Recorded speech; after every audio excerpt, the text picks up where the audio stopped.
ఈ Visakhapatnam metro rail project చాలా అవసరమైనటువంటి ప్రాజెక్ట్ అధ్యక్ష. విశాఖపట్నానికి సుమారు 22 లక్షలు 23 లక్షల జనాభా అయ్యారు అధ్యక్ష. గతంలో మేము ఒక ప్రాంతం నుంచి ఇంకో ప్రాంతానికి వెళ్లాల్సిన అవసరం వచ్చినప్పుడు ఒక 30 నిమిషాలు సమయం పట్టిందంటే ఇప్పుడు అది గంటన్నర పడుతుంది అధ్యక్ష, పాపులేషన్ పెరిగిపోయిన వల్ల. కనుక దానికి ఇలాగ ప్రజలు ఎంతో ఇబ్బంది పడుతున్నారు. దీనికి ఒక మంచి ట్రాన్స్పోర్ట్ ఫెసిలిటీ కల్పించాలని అప్పుడున్నటువంటి ముఖ్యమంత్రి గారు చంద్రబాబు నాయుడు గారు మెట్రో రైల్ ని ప్రపోజ్ చేశారు అధ్యక్ష.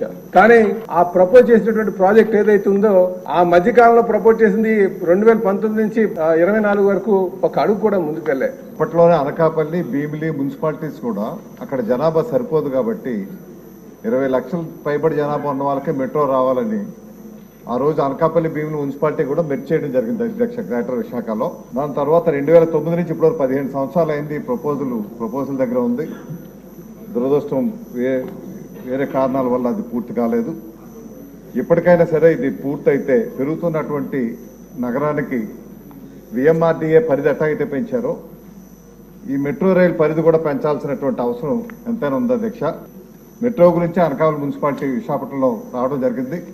ముఖ్యంగా లంకెలపాలెం జంక్షన్ వరకు అయినా సరే తీసుకుంటే అక్కడ ఫార్మాసిటీ కానీ అచ్యుతాపురం ఎస్సీజెడ్ మన స్టేట్లోనే అత్యంత పెద్ద ఎస్సీజెడ్ ఉంది అధ్యక్ష. ఇది 2018లో మెట్రో రైల్ ప్రపోజల్ అధ్యక్ష. ఈ నెల 3వ తేదీన ముఖ్యమంత్రి గారి సమక్షంలో విశాఖ కలెక్టరేట్ లో రివ్యూ జరిగింది అధ్యక్ష. నాగపూర్ తరహాలో కింద రోడ్డు పైన ఫ్లైఓవర్ ఆ పైన మెట్రో ప్రపోజల్ చేయమని ముఖ్యమంత్రి గారు కోరటం జరిగింది. నేను కోరేది ఏంటంటే మంత్రి గారిని రిటర్న్ అని చూస్తే మాకైతే ఏం అర్థం అవట్లేదు. ఈ నెల నవంబర్ 3వ తారీఖున ముఖ్యమంత్రి గారి సమక్షంలో నేను చెప్పిన ఈ డిస్కషన్ జరిగి ముఖ్యమంత్రి గారు ఓకే చేయడం కూడా జరిగింది. అంతేకాకుండా ఈ 26 జూన్కి భోగాపురం ఎయిర్పోర్ట్ కూడా నిర్మాణం పూర్తయ్యి ఓపెనింగ్ అవుతుంది. ట్రాఫిక్ కి చాలా ఇబ్బంది ఉంటుంది అనే విధంగా ఈ డిపిఆర్ రూపొందించి కేంద్ర ప్రభుత్వానికి కొత్త ప్రపోజల్ పంపించారా లేదా, ఎప్పటిలోగా పూర్తవుతుందని మేము అడిగితే ఈ 2018లో రిటర్న్ ఆన్సర్ ఇచ్చి దానికి నాకేం అర్థం అవట్లేదు. గత ప్రభుత్వంలో ఇది పట్టించుకున్న వాళ్ళు నాదుడే లేదు జగన్మోహన్ రెడ్డి గారి నాయకత్వంలో ఆ రోజు. కాబట్టి ఈ ప్రపోజల్ ఓకే చేస్తారా, మొన్న ముఖ్యమంత్రి గారు చెప్పిన కొత్త ప్రపోజల్ డబుల్ డెక్కర్ విధానం ప్రపోజల్ ఓకే చేస్తారని మీ ద్వారా మంత్రి గారు.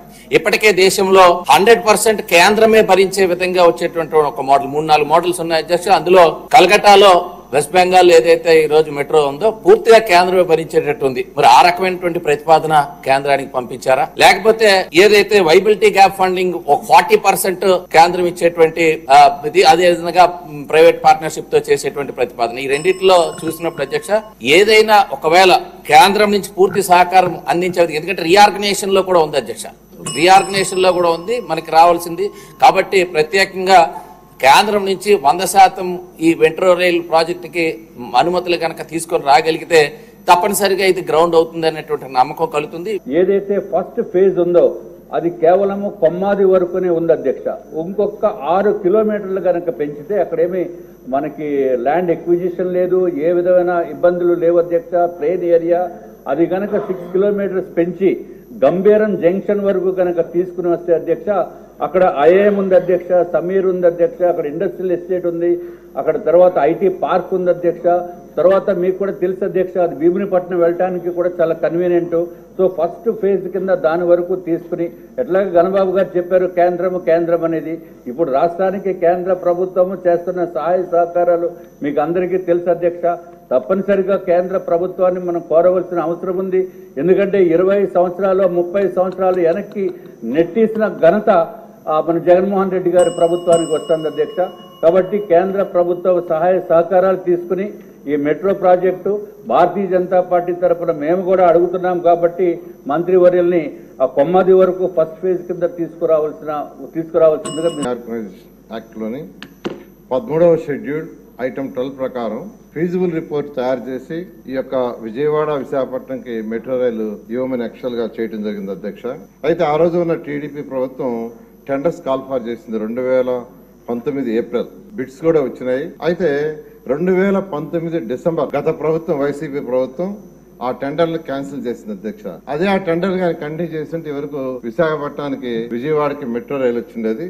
అయితే వాళ్ళు చేసిన తప్పు వల్ల అంటే వాళ్ళు భోగాపురం వరకు ఎక్స్టెండ్ చేయండి అని చెప్పి ఒక సాకు పెట్టి ఆ టెండర్లు ఏదైతే 2019లో మనం ఫైనలైజ్ చేయబోయే టెండర్స్ యాక్చువల్గా క్యాన్సిల్ చేశారు అధ్యక్ష.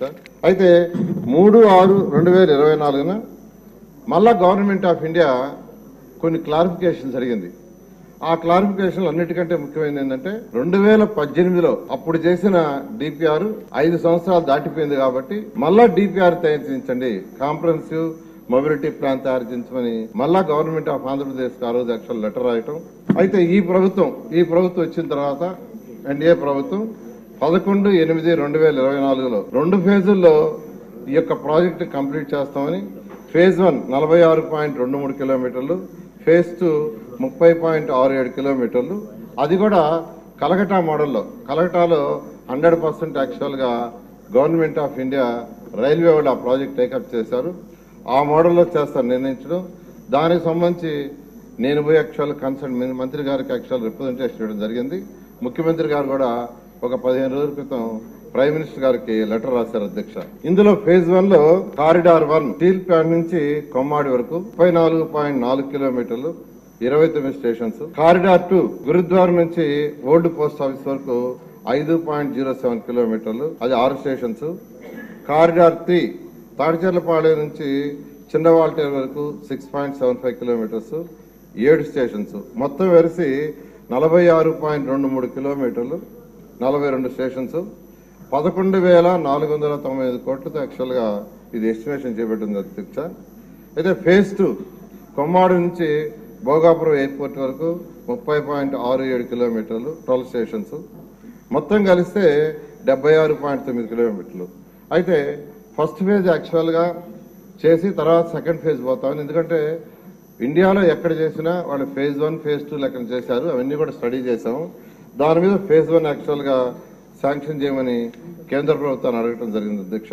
ఈ యొక్క ఎన్డీఏ ప్రభుత్వంలో ఉన్న విశాఖపట్నంలో ఉన్న నాయకులందరూ యాక్చువల్గా డిస్కస్ చేసి వాళ్ళు ఒక ప్రపోజల్ అడిగారు అధ్యక్ష.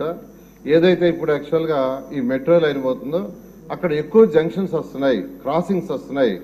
క్రాసింగ్స్ రావటం వల్ల ప్రతి క్రాసింగ్ దగ్గర ఫ్లైఓవర్ వేస్తే ఫ్యూచర్లో అది అప్ అండ్ డౌన్స్ వస్తుంది. ఎందుకంటే హైదరాబాద్లో సికింద్రాబాద్ రోడ్లు వేశారు, ఫ్లైఓవర్ దాని పక్కనే ఫ్లైఓవర్, అంటే ఇలా దిగి మళ్ళా ఇలా ఎక్కటం. అలాంటి ప్రాబ్లమ్స్ రాకుండా ఉండటానికి, జంక్షన్లో ట్రాఫిక్ బ్లాక్ కాకుండా ఉండటానికి అక్కడ ఎన్నాడ, హనుమంతవాక, మద్దెలపాలెం, విప్రో జంక్షను, గురుద్వారా, అక్కాయపాలెం, తాడిచెర్లపాలెం వీటిలో 14 కిలోమీటర్లు, 8 స్టేషన్స్. అదేవిధంగా గాజువాక స్టీల్ ప్లాంట్ ఈ 2 జంక్షన్స్ దగ్గర 4.7 కిలోమీటర్లు, 2 ఫ్లైఓవర్లు, 2 లెవెల్ మెట్రో. 2 లెవెల్ మెట్రో అంటే ఫస్ట్ లెవెల్లో 4 లైన్ రోడ్డు ఉంటుంది, 8 మీటర్స్ హైట్. సెకండ్ లెవెల్లో మళ్ళా అనదర్ 8 మీటర్స్ మెట్రో ఉంటుంది. దానికి యాక్చువల్గా వాళ్ళు ఇవ్వటం జరిగింది. ముఖ్యమంత్రి గారు విశాఖపట్నంలో రివ్యూ చేసినప్పుడు కూడా అక్కడ ఉన్న ఎమ్మెల్యేలు, ఎంపీలు చెప్పడం జరిగింది. దాని మీద యాక్చువల్గా ఇమీడియట్గా ఎస్టిమేషన్ చేయమని అధికారులకు ఇచ్చాం. వాళ్ళు యాక్చువల్గా దాని మీద డిపిఆర్ యాక్చువల్గా అంటే మామూలుగా అయితే మెట్రో అయ్యేదానికంటే ఇది చేయటం వల్ల మరొక 180 కోట్లు కిలోమీటర్కి ఎక్కువ అవుతుంది, చేయమని యాక్చువల్గా ఇచ్చాము. అది 4 నెలల్లో ఫీజిబుల్ రిపోర్ట్ వస్తుంది అధ్యక్ష. అది రాగానే దాన్ని కూడా కలిపి, అంటే ఏదైతే అక్కడ ఉన్న ప్రజాప్రతినిధులు అడిగారో దాని ప్రకారం యాక్చువల్గా 2 లెవెల్ మెట్రోని టేకప్ చేయటం జరుగుతుంది అధ్యక్ష.